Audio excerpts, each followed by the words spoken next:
Assalamu alaikum wa rahmatullahi wa barakatuh. Resaka tsika androany dia mahakasiky ny al-infaq, ny famoana amin'ny lalan'ny Allah.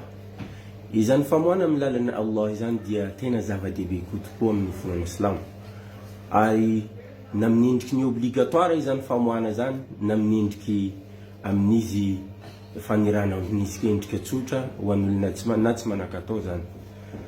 Satria Allah raha jeretsika amin'ny anatin'ny andinina maro anatin'ny Qur'an izy miteny hoe aqimu salat wa atu zakat. Zay magnambara amintsika hoe fa tsy misaraka amin'ny fanompona ny famoana. Ary manaraka an'izany dia i zavatra ny famoana io dia tena zava-dehibe tokoa amin'ny fonan'ny Islam satria Allah mihitsy miteny hoe alladhina yunfiquna amwalahum bil-layli wan-nahar sirran wa alaniyatan falahum ajruhum 'inda rabbihim wala khawfun alayhim wala hum yahzanun. Izay olona mamoaka amin'ny lalan'ny Allah na aly na atoandro na dia amin'ny miafy na amin'ny ariary dia reo dia mahazo fahasoavana lehibe amin'ny Allah, wala khawfun alayhim wala hum yahzanun. Ary amin'ny andro farany dia ireo dia tsy anisan'ny matahotra ary tsy anisan'ny malahelo.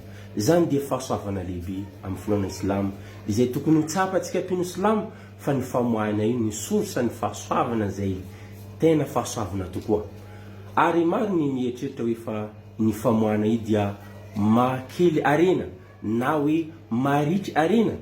Mifanohitra amin'izany ny tenin'ny mpaminao sallallahu alaihi wasallam miteny hoe ma naqasa malun min sadaqa. Tsy mihena velively ny arena amin'ny famoahana sadaqa. Ary manamafy zany teny zany ny tenin'ny Allah amin'ny hadith al-Quds izy miteny hoe unfiq ya ibna adam unfiq alayk. Mamoary taranaka Adam fa hoamoana anareo. Zany dia endriky ny tadiavina Allah amintsika mpino Islam ny famoahana zany, ary tokony ho tavela amin'ny fihetsiky iaignatsika na akhlaq iaignatsika lalandava satria io no endriky mahampino Islam ny famoahana zany.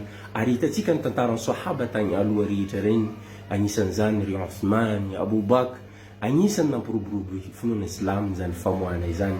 Ka andrasana lehibe ny ezaka antsika mpino Islam mba ho sari-piara amin'izany famoahana amin'ny lalan'ny Allah izany.